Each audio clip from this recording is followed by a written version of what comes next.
Hey guys, Chris here. We're back at Queensland Raceway, our CarExpert test track.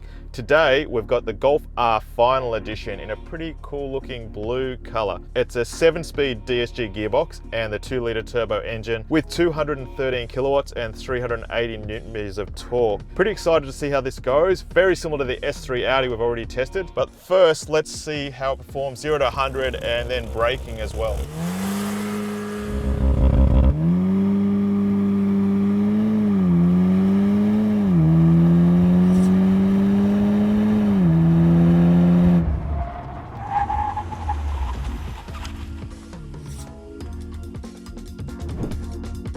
So I quite like the seating position and the wheel. I feel like I've got in a pretty good position.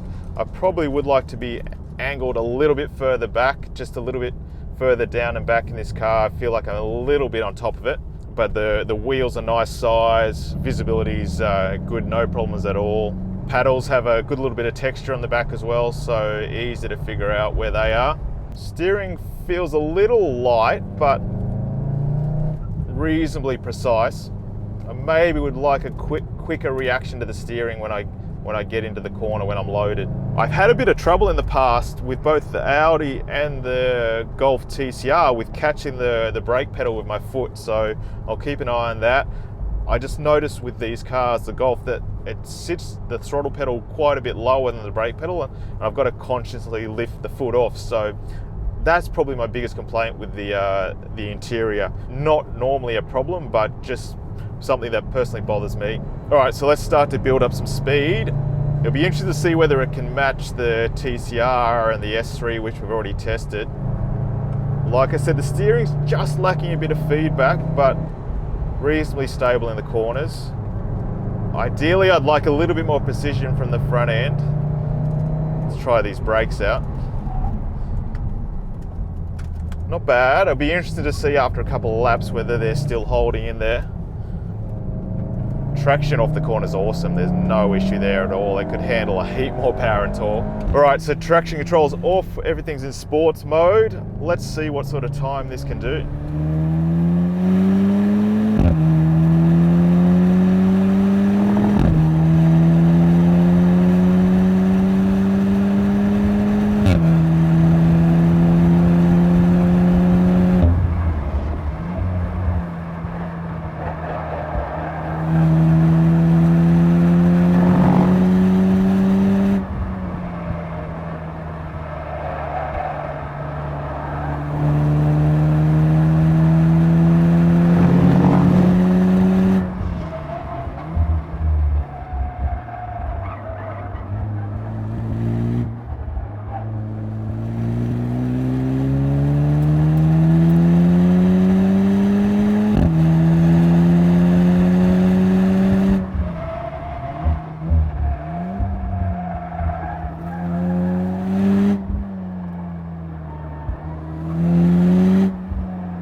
So there you go, we got a 101.71 out of it, so 61.7 seconds. Not bad, but just missing what it needed on the track. It was just a little bit soft everywhere.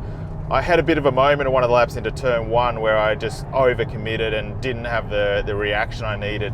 It's not that it's a bad car at all. There's a lot of positives here. It's fun to drive, easy to drive, but as for an outright track performance, it's on the softer side. It's on the more comfortable side, which is going to be great on the road, just not quite as edgy for track use. As I said in the beginning, the steering just misses that feeling of grip at the limit. It's just a little bit light, and I'd want a little bit more feedback. The brakes were pretty consistent, but the pedal did get a little bit long on the second lap of the run. Still braked well, but just didn't have the solid pedal feel. The engine was excellent.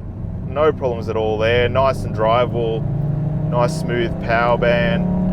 With this all-wheel drive system, the 4Motion, it could absolutely handle more power and the traction would stay, so that wasn't an issue. It's more just getting the car into the corner, just bouncing around and just moving that little bit too much. You just need a little bit more body control, a little bit more rebound damping and settle everything down, and then the lap time would go much faster for sure. So there you go guys, Golf R Final Edition. Love the color, but wasn't quite there lap time wise. Just missed out to the TCR and also the Audi S3, but still a lot of fun. The main issue is that it's a little bit too soft out there, so I couldn't quite attack the corners as hard as I wanted. So my top 3 tips are, be careful in the entry. It is a little bit softer than you'd like. Great on the road, but on the track, it just rolls over that little bit much. But once you get the car rotated in the middle of the corner, you can really smash the throttle down. It's got that all-wheel drive system, the 4Motion, which is working so well, and it's definitely not overpowered. So if you get the car turned, number 2 is get on the throttle hard and use that 4-wheel drive off the corner. And the third thing is enjoy the launch control. It's maybe one of the best launch control systems I've ever used in a road car. It's unbelievable, so easy to use, and every time I tried it, it was amazing. Really enjoyed that. Thanks again for watching guys. If you found the video useful, please hit the like, subscribe and the bell icon so you get notified every time we publish a new video.